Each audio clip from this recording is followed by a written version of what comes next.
अस्सलाम वालेकुम जी, welcome back to my channel. I hope you all are doing well and great. आज हम अपना लेसन 4 जो है उसका टॉपिक 16 कवर करेंगे, अप्रोचेस मेथड्स एंड प्रैक्टिसेस। ये टॉपिक थोड़ा लेंथी है तो मे बी इसको जो है वो 2 पार्ट्स में डिवाइड करना पड़े, बट हम स्टार्ट करते हैं और देखते हैं कितनी चीज़ें इसमें कवर हो जाती हैं। अगर तो इन 3 टॉपिक्स के लिहाज से देखा जाए तो ये 3 कॉन्सेप्ट्स बनते हैं, बट फर्दर आगे इतनी चीज़ें इसमें एक्सप्लेन की गई हैं, ठीक है। तो उनको जो है वो हम उनका सरसरी सा जायज़ा जो होता है ना, या फिर शॉर्ट वे में उसको देखने की कोशिश करेंगे ताकि जल्दी से वो चीज़ें कवर हो जाएं, ठीक है।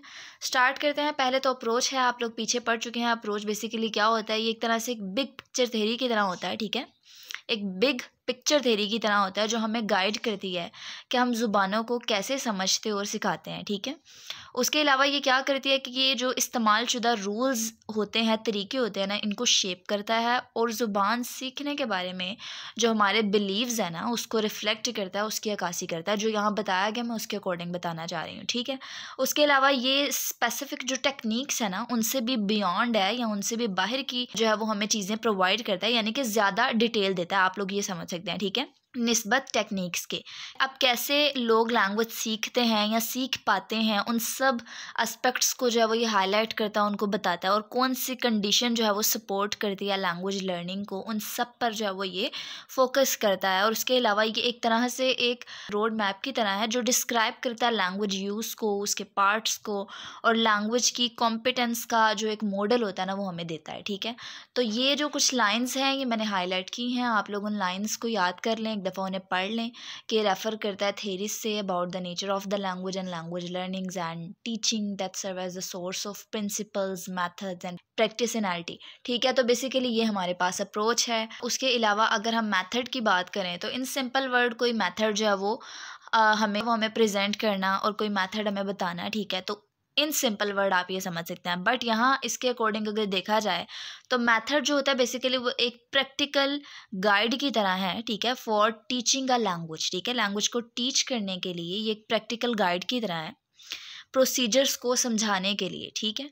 तो ये सारी चीज़ें जो भी होती हैं ना ये बेसिकली मेथड्स के थ्रू में बताई जाती हैं। उसके अलावा टीचर्स के रोल्स जो होते हैं कि क्या किरदार होना चाहिए, लर्नर्स का क्या किरदार होना चाहिए, कौन सा मटेरियल प्रोवाइड करना चाहिए, एवरीथिंग, ईच एंड एवरीथिंग जब इसमें मेथड्स की फॉर्म में दी जाती है। उसके अलावा ये एक मखसूस पर्सपेक्टिव का इस्तेमाल है, और जब इसमें वाज़िया या कोई मुकर्ररा तरीक़ाकार हो ना तो उसे बयान करना आसान होता है। फॉर एग्ज़ाम्पल अगर ये बोरो किया जाए वेरियस सोर्सेज से तो इसको डिस्क्राइब करना मुश्किल हो जाता है। अब किस तरह से, मतलब कि एक टीचिंग अप्रोच है, ठीक है, तो वो क्या करेगी, वो मिक्स कर देगी आइडियाज़ को, टेक्निक्स को डिफरेंट प्लेसेस से। तो इस तरह से इसको हम एक स्पेसिफिक मेथड जो है वो लेबल नहीं कर सकेंगे, और इसको स्पेसिफिक मेथड लेबल करना ट्रिकी हो जाएगा, ठीक है। तो बेसिकली यहाँ पर बोरो का मकसद वो ये बताना चाह रहे हैं, ठीक है। ये हमारे पास मेथड था, ये 3-4 लाइंस इसकी भी हाईलाइट की गई हैं, आप लोग इसको याद कर लीजिएगा। उसके अलावा अगर हम प्रैक्टिसेस की बात करें तो प्रैक्टिसेस और टेक्निक्स जो होते हैं ये एक तरह से एक स्पेसिफिक टूल है जो हम क्लासरूम्स में यूज़ करते हैं, जैसे कि कुछ स्ट्रेटजीज़ होती हैं, ठीक है।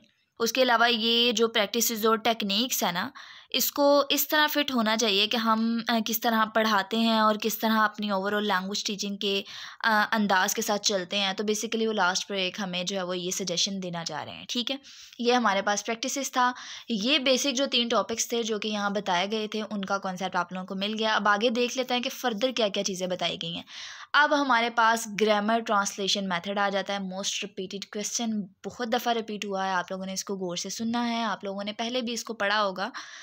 फिर से इसका कॉन्सेप्ट देख लेते हैं कि ग्रामर ट्रांसलेशन मेथड कहते किसे हैं। अब देखें यहाँ पर ट्रांसलेशन वर्ड आया है, ठीक है। तो बेसिकली इसमें अगर मैं आप लोग को सिंपल सा कॉन्सेप्ट दूँ, ठीक है, जिस तरह मैंने इसको याद रखा था कि ग्रामर ट्रांसलेशन मेथड में हम सेंटेंसेस की ट्रांसलेशन करते हैं अपनी नेटिव लैंग्वेज में। फॉर एग्जांपल कोई टारगेट लैंग्वेज हम सीख रहे हैं, ठीक है, उससे जो है वो हम ट्रांसलेशन करने की कोशिश करते हैं अपनी नेटिव लैंग्वेज में, फिर समझने की कोशिश करते हैं। तो ये एक ट्रेडिशनल, एक पुराना लैंग्वेज टीचिंग अप्रोच थी जो ज़ोर डालती थी रीडिंग और राइटिंग स्किल पर, फोकस करती थी ग्रामर रूल्स पर जो कि लर्न किए जाते थे थ्रू ट्रांसलेशन, ठीक है। तो ट्रांसलेशन जैसे कि मैंने आपको बता दिया है कि सेंटेंसेस की ट्रांसलेशन की जाती थी, ठीक है। उसके अलावा ये लास्ट पे एक एब्रीविएशन है SWOT। इसका स्ट्रेंथ्स पहले आएगा, वीकनेस बाद में आएगा, and then opportunities and then threats, ठीक है। तो ये MCQs भी बहुत दफ़ा आप लोगों को क्विज़ में रिपीट हुआ होगा, और मे बी आप लोगों को शॉर्ट क्वेश्चन में भी रिपीट हो जाए, तो इसको आप लोगों ने याद रखना है और आप लोगों को क्विज़ में ही आएगा ये। उसके अलावा अगर हम गोल्स एंड स्ट्रेंथ्स देखें ग्रामर ट्रांसलेशन मेथड्स के, तो इसके जो है वो दो हमारे पास मेन गोल्स हैं। वो कौन कौन से दो इंपॉर्टेंट गोल्स हैं इसके?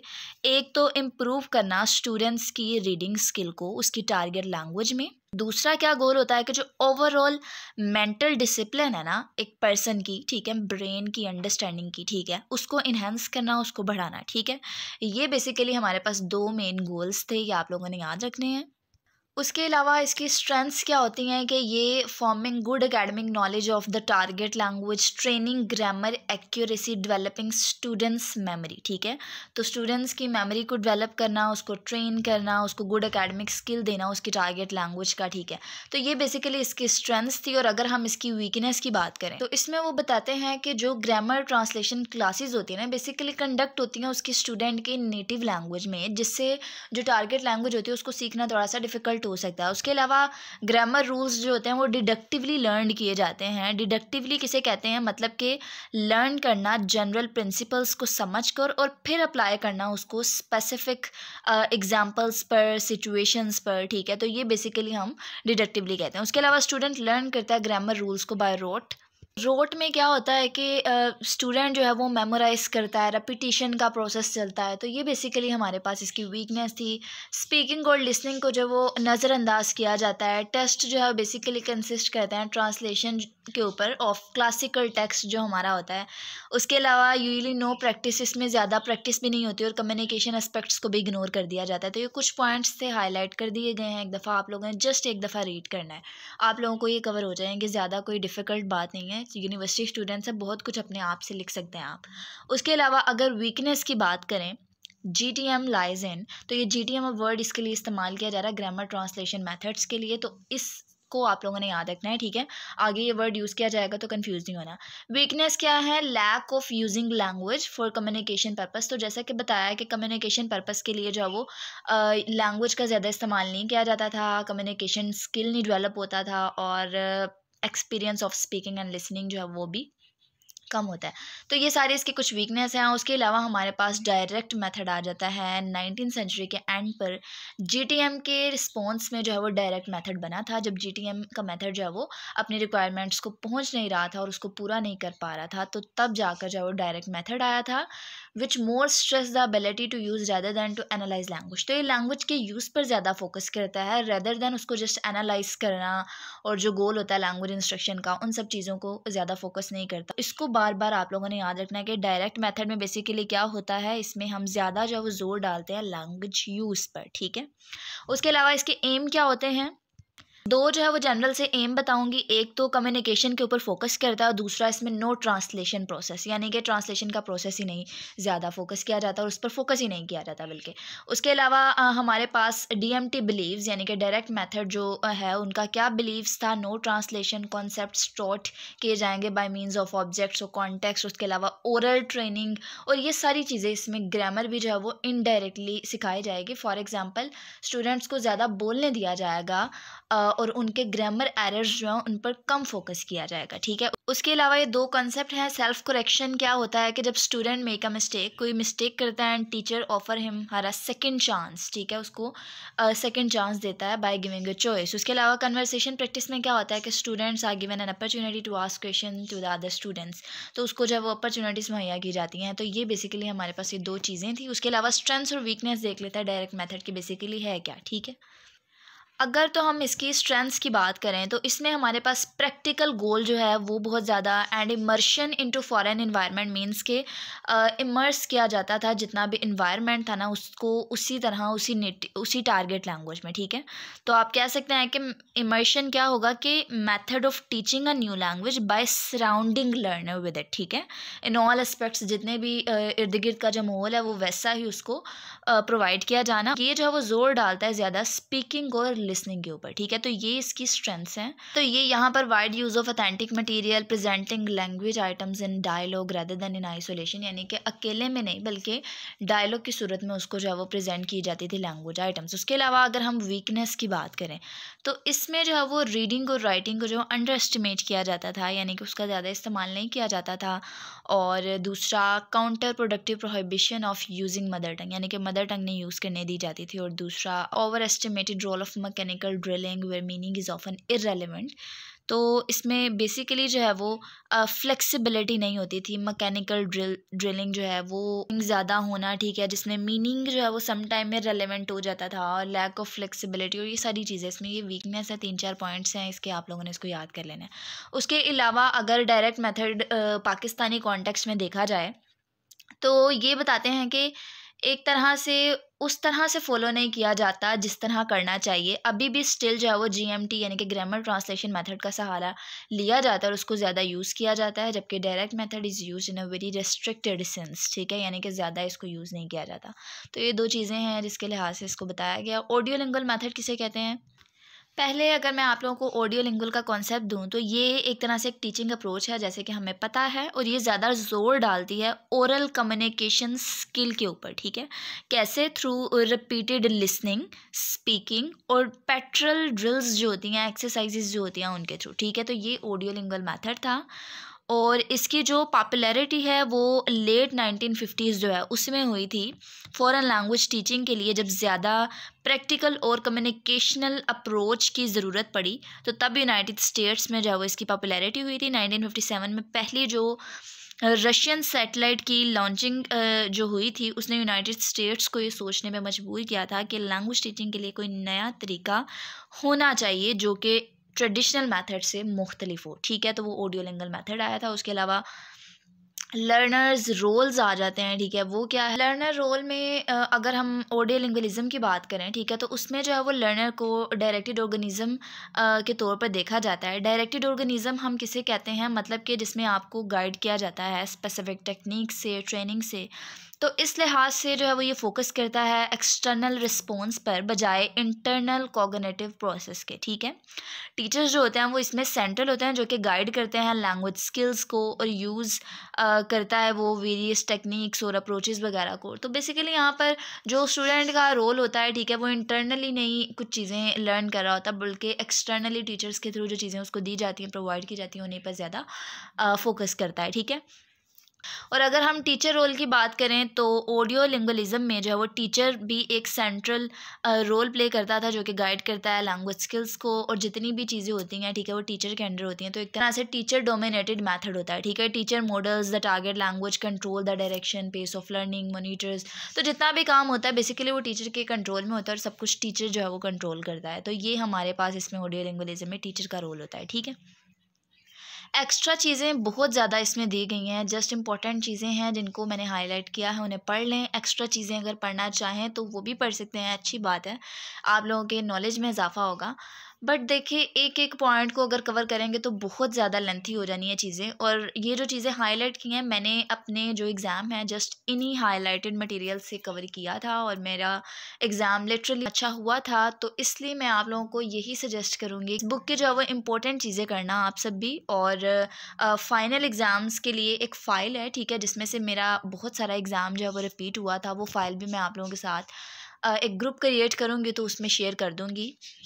तो उस फाइल से भी आप लोगों ने तैयारी करनी है। आप लोगों का ये पेपर इंशाल्लाह बहुत अच्छा हो जाएगा अगर इंपॉर्टेंट चीज़ों के साथ चलेंगे, इंपॉर्टेंट कॉन्सेप्ट्स के साथ। उसके अलावा रोल ऑफ़ इंस्ट्रक्शन मटेरियल देख लेते हैं। इंस्ट्रक्शन मटेरियल का क्या रोल होता है ऑडियो लिंगुअलिज्म मेथड में? ये असिस्ट करता है टीचर को कि वो डेवलप करे language master in the learner. तो बेसिकली टीचर का, जिस तरह मैंने बताया कि उनका रोल होता है कि वो कंट्रोल करता है, तो ये टीचर ओरिएंटेड होता है, ठीक है। टीचर का बेसिक एम होता है कि वो लैंग्वेज में जो है लर्नर को मास्टर बना दे। उसके अलावा student text book is often not use in the elementary phase of a course where students are primarily listening, repeating and responding.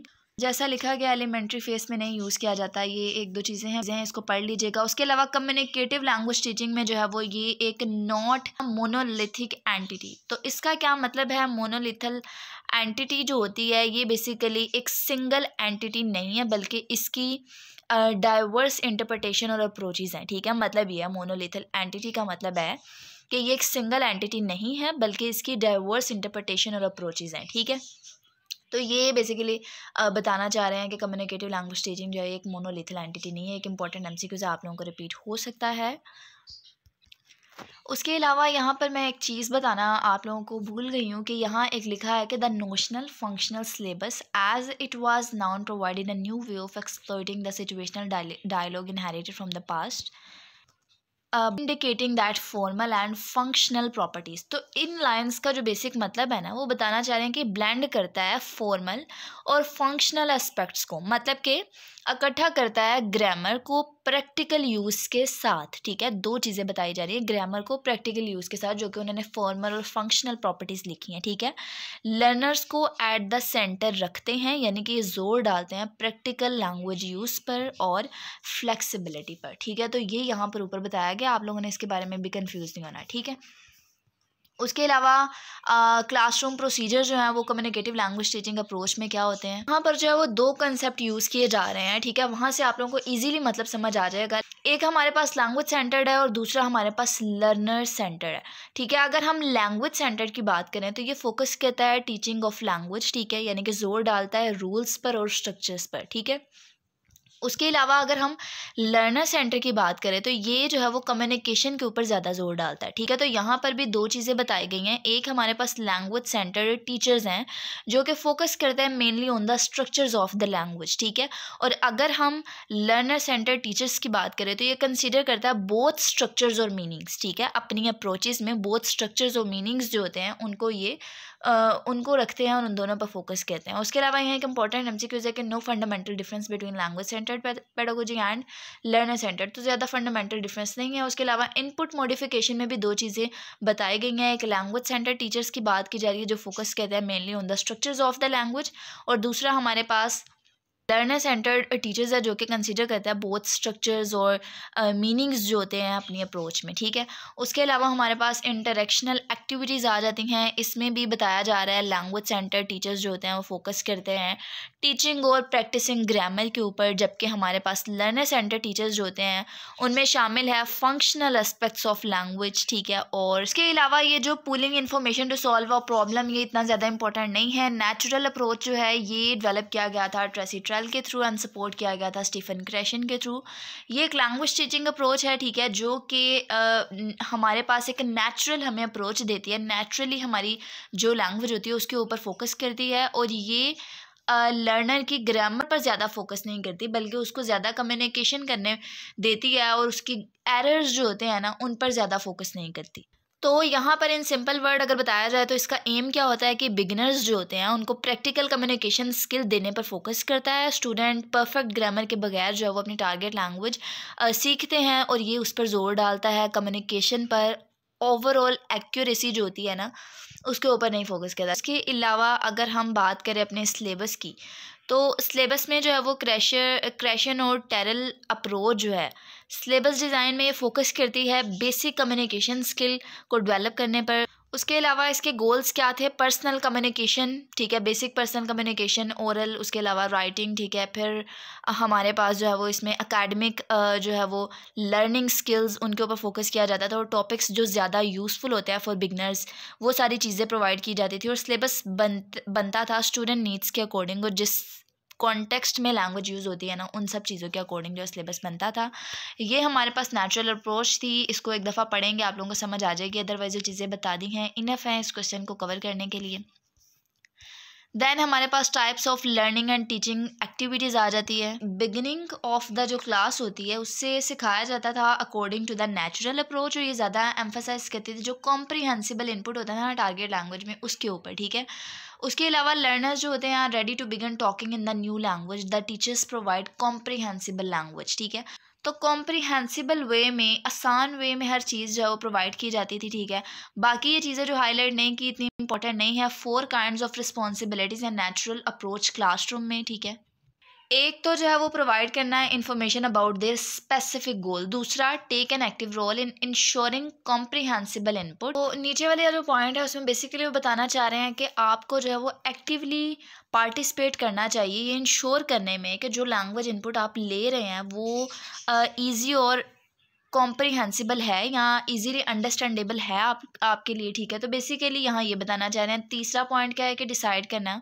कि कब जो है वो प्रोड्यूस करनी है स्पीच और कब उसको अपग्रेड करना है। लर्निंग एक्सरसाइज हैं जो कि पार्ट है ऑफ द प्रोग्राम, और ये सारी चीज़ें यहाँ पर एज इट इज़ आप लोगों को जिस तरह बताई गई हैं उसी तरह आप लोग पढ़िएगा। उसके अलावा टीचर्स रोल्स क्या होते हैं, तो यहाँ पर वो बताना चाह रहे हैं टीचर का रोल जो है वो ज़्यादा सेंट्रल स्टेज रोल होता है टीचर का। तो बेसिकली ये जो है वो नेचुरल अप्रोच टीचर से डिमांड करती है, ज़्यादा सेंट्रल स्टेज रोल जो है वो उसकी डिमांड करती है। और दूसरा जो नेचुरल अप्रोच है उसके अकॉर्डिंग टीचर्स को क्रिएट करना चाहिए एक फ्रेंडली, एक इंटरेस्टिंग सा क्लासरूम इन्वायरमेंट स्टूडेंट्स के लिए, जो कि गुड इन्वायरमेंट जो है वो स्टूडेंट्स के लिए बनाए। दूसरा यही सारी चीज़ें यहाँ बताई गई हैं। और रोल ऑफ इंस्ट्रक्शनल मटेरियल जो है वो प्राइमरी एम मटेरियल का वो प्रमोट करता है कॉम्प्रिहेंशन और कम्युनिकेशन, ठीक है, और उसके ऊपर फोकस करता है। दूसरा सिलेक्शन, रिप्रोडक्शन और कलेक्शन जो मटेरियल की होती है place a considerable burden on the natural approach teacher, है कि जो ये नेचुरल अप्रोच टीचर्स जो होते हैं उनको बहुत सारे चैलेंजेस फेस करने पड़ते हैं मटेरियल को सिलेक्ट करते हुए, उसको कलेक्ट करते हुए, रिप्रोड्यूस करते हुए, ठीक है। तो एक तरह से एक बर्डन क्रिएट करता है।